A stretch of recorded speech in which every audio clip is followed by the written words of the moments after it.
artificielle au secours du monde. Depuis les années 1960, l'intelligence artificielle ne cesse d'évoluer. Cette évolution a été clairement remarquable dans les différents domaines et les activités où elle s'emploie. Et aujourd'hui, fort conscient du potentiel de cette dernière, la communauté scientifique laisse accroire qu'elle serait en mesure de faire face à l'un des plus grands, si ce n'est le plus grand d'ailleurs, des problèmes de ce 21e siècle, à savoir le réchauffement climatique. Le réchauffement climatique ne cesse d'augmenter. Cette augmentation a attiré les scientifiques du monde, qui prédisent une augmentation de la température moyenne de la Terre de 7 degrés Celsius d'ici 2100. Ce qui fait que le réchauffement climatique devient l'une des principales causes des décès dans le monde.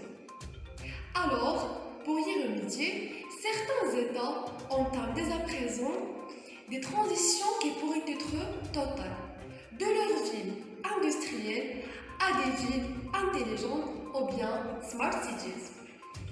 Le concept de ville intelligente Smart City apparaît en effet en 2005.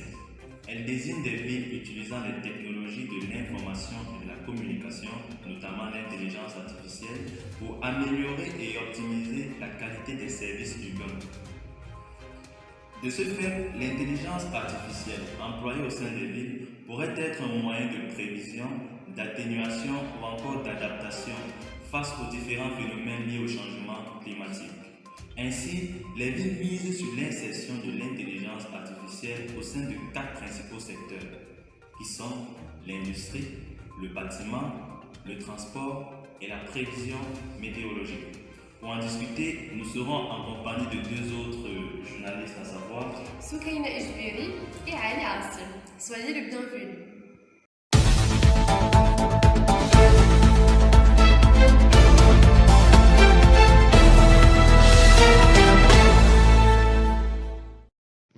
l'intelligence artificielle au sein des bâtiments. Les bâtiments résidentiels et services commerciaux et publics représentent les principales infrastructures au sein d'une ville. Elles consomment et rejettent jour et nuit une importante quantité de CO2 pour pouvoir fournir les différents services adéquats à leurs occupants. Cette émission de gaz est d'autant plus importante que la ville est grande, notamment au niveau des grandes métropoles du monde, d'où l'importance de limiter cette émission, notamment grâce à l'intelligence artificielle. Plus de détails avec notre reporter Soukaina Ejbiri.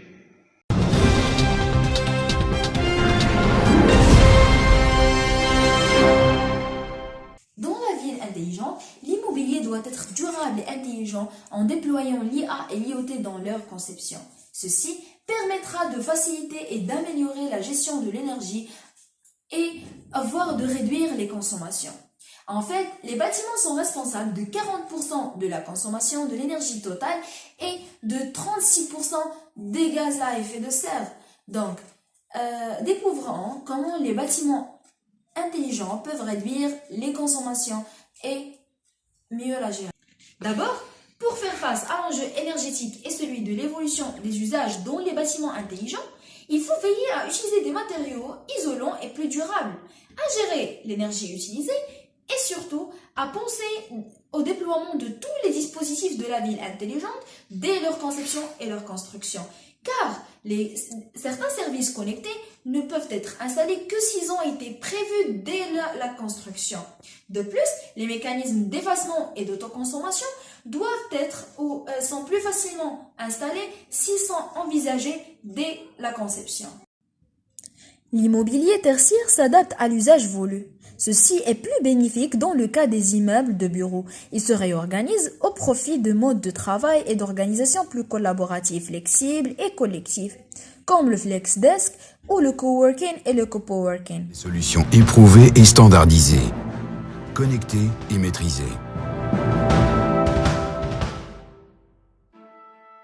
Les espaces eux-mêmes seront flexibles et gérés en fonction des besoins à l'aide d'équipements mobiles qui intègrent parfaitement le concept de modularité.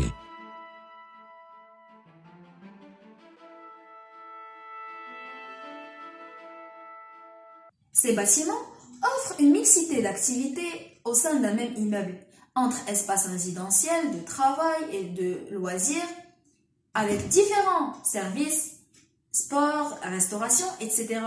Cette mesure permet de réduire les coûts d'adaptation au moment du changement d'usage et d'adapter le bâti aux nouvelles attentes sans le démolir. En outre, le déploiement de l'économie circulaire permet de diminuer le gaspillage et favoriser l'utilisation de ressources locales, qui ne sont en fait que les matériaux des bâtiments détruits ou rénovés. Cette mesure doit être prise en compte dès les phases de construction et de conception pour employer les matériaux recyclés ou recyclables et réutilisables et aussi pour anticiper les éventuelles rénovations et démontages du bâtiment. L'IoT dans la ville intelligente permet l'exploitation et la gestion de l'énergie dans les bâtiments par des outils de mesure et de gestion de l'énergie. Afin d'optimiser la consommation énergétique, des systèmes de mesure de l'utilisation d'énergie selon différentes périodes, saisons, heures de la journée, etc. sont intégrés dans les bâtiments durables. Ceci permettra aux occupants de prendre conscience de leur consommation, de l'optimiser et d'identifier s'il s'agit de fuites énergétiques ou de problèmes d'utilisation.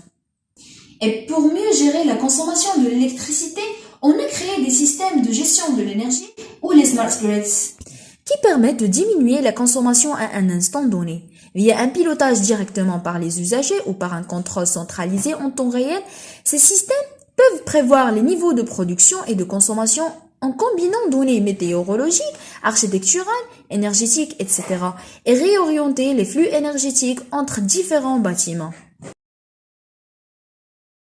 Et afin de gérer la température dans les bâtiments durables, différents dispositifs novateurs sont employés pour s'adapter aux variations de la température extérieure et pour garantir le confort aux occupants, le chauffage, la climatisation et l'eau chaude, tout en effectuant des économies d'énergie dès sa production. Ceci est possible en déployant la réutilisation des déperditions thermiques, permettant d'envisager une économie circulaire pour éviter les pertes de chaleur. En bref, les bâtiments dans la ville intelligente se caractérisent par la production d'énergie, en favorisant le concept de l'autoconsommation ou le recours à une énergie disponible localement, la réversibilité, la flexibilité et la mixité des usages qui permet de répondre aux nouvelles attentes des occupants et éviter la démolition au vu de ses conséquences en termes de production de déchets et de gaspillage. Et enfin, l'économie circulaire, matériaux recyclés et recyclables qui nécessitent d'envisager le bâti dans tout son cycle de vie et qui permet de réduire les déchets et favorise la production et la consommation locale.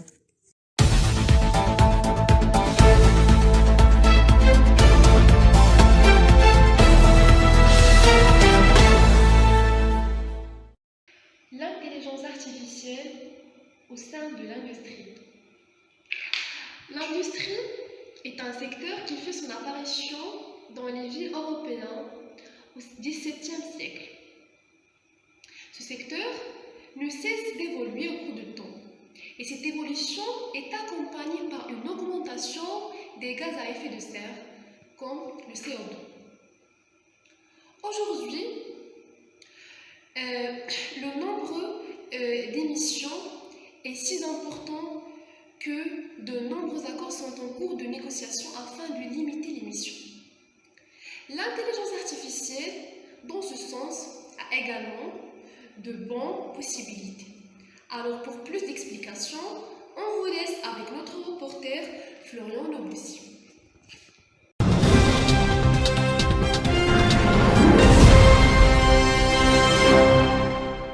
Depuis la révolution industrielle débutée au début du XVIIe siècle, les villes tournent autour des industries. De l'industrie 1.0 fondée sur une production mécanique et l'emploi de machines à vapeur, en passant par une industrie 2.0 qui se voulait être une industrie de production de masse avec déjà de l'énergie électrique, l'industrie actuelle se veut quant à elle plus intense et automatisée.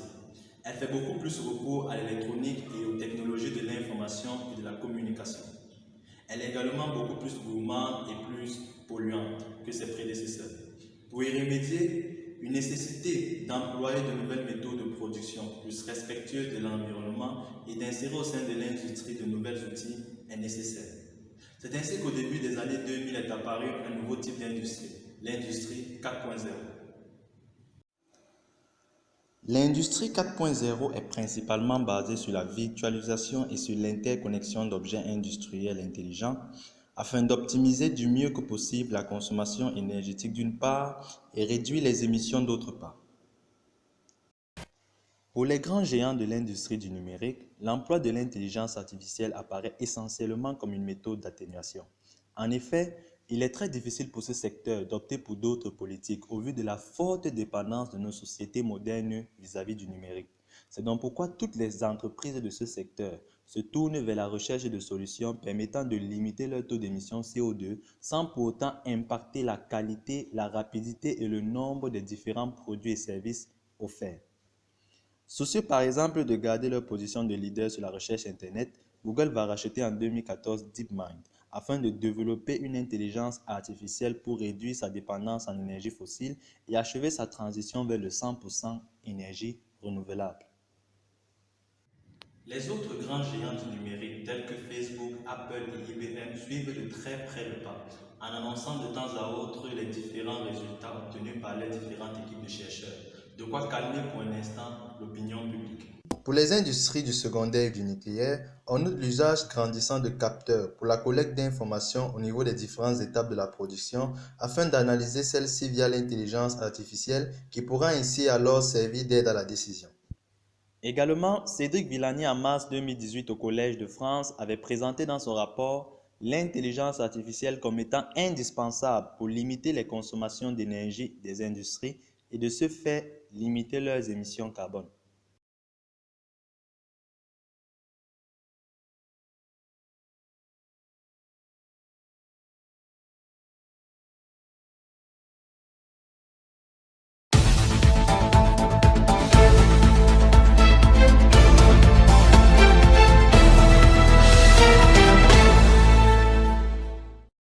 L'intelligence artificielle au sein du transport. C'est une activité quotidienne de se déplacer. Un déplacement qui se fait en majorité au sein de nos villes modernes grâce à différents engins de transport tels que la voiture et la motocyclette, pour ne citer que ceci. Avec l'explosion démographique et l'expansion des villes, on note un emploi plus important de ces engins de transport. Ceci soulevant d'énormes problèmes et ayant un grand impact environnemental. L'intelligence artificielle dans ce secteur laisse présager une forte amélioration. Plus de détails avec notre reporter Nassima El-Barachi.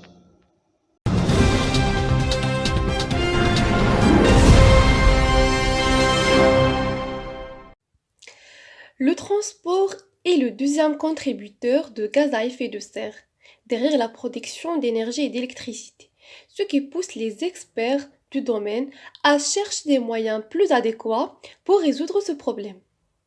En effet, elles sont basées sur l'intelligence artificielle et les machine learning en se servant de big data pour effectuer des prédictions à partir des données liées aux différents moyens de transport.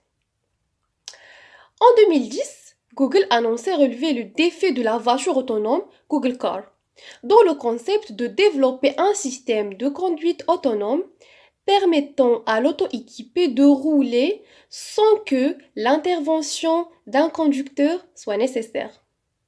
En fait, ces voitures autonomes, qui se basent en premier lieu sur l'intelligence artificielle, aident à lutter contre le réchauffement climatique, en diminuant la production de gaz à effet néfaste comme le CO2. Et elle diminue aussi la consommation de pétrole. Et puis, en 2016, le projet Google Car a été modifié pour devenir le projet Waymo.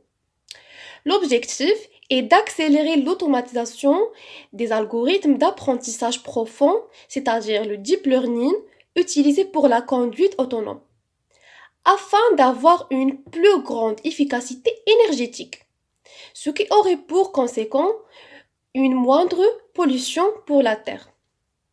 Google n'était pas seul sur ce projet de développement. En fait, Tesla, Tesla Motors, BMW AG, même Apple aurait un tel projet. Donc, il est clair que l'intelligence artificielle a bien contribué dans le domaine du transport pour lutter contre le réchauffement climatique. Mais la question qui se pose maintenant, c'est est-ce qu'un jour on pourrait avoir un monde bien uni qui utilise de telles voitures afin d'éviter tout genre de pollution et alors protéger notre Terre.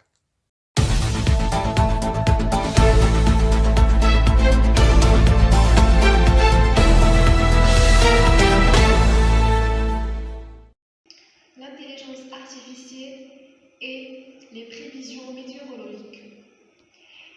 Les effets du réchauffement climatique sont de plus en plus remarquables dans le monde. Sur le plan climatique, on remarque de plus en plus l'apparition des tempêtes et des tornades.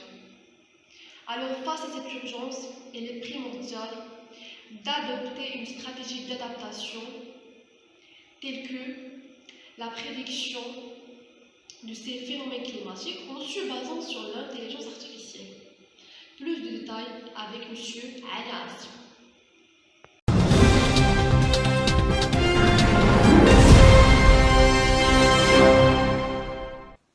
Les recherches ne se limitent pas à donner des résolutions en temps réel, mais plutôt à prévoir l'avenir climatique.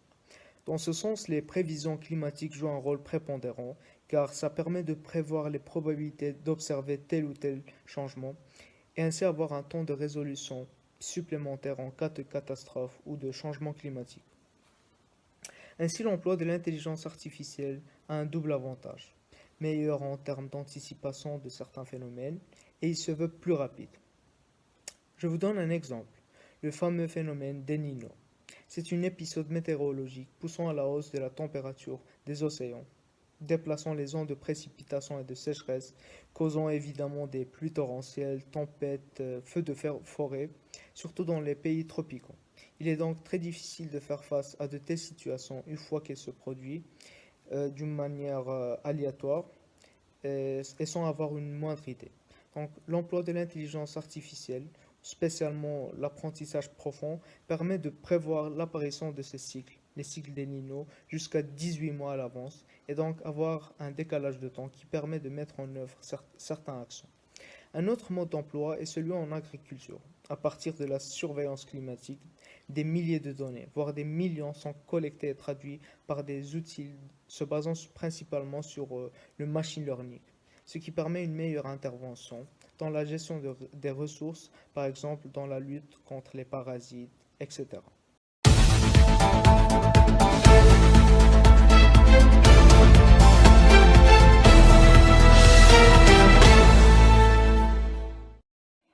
Et voilà, on est arrivé à la fin de notre émission. Merci pour votre attention et merci Florian. Merci également à toi Nassima et merci à vous et nous vous disons rendez-vous pour la prochaine émission.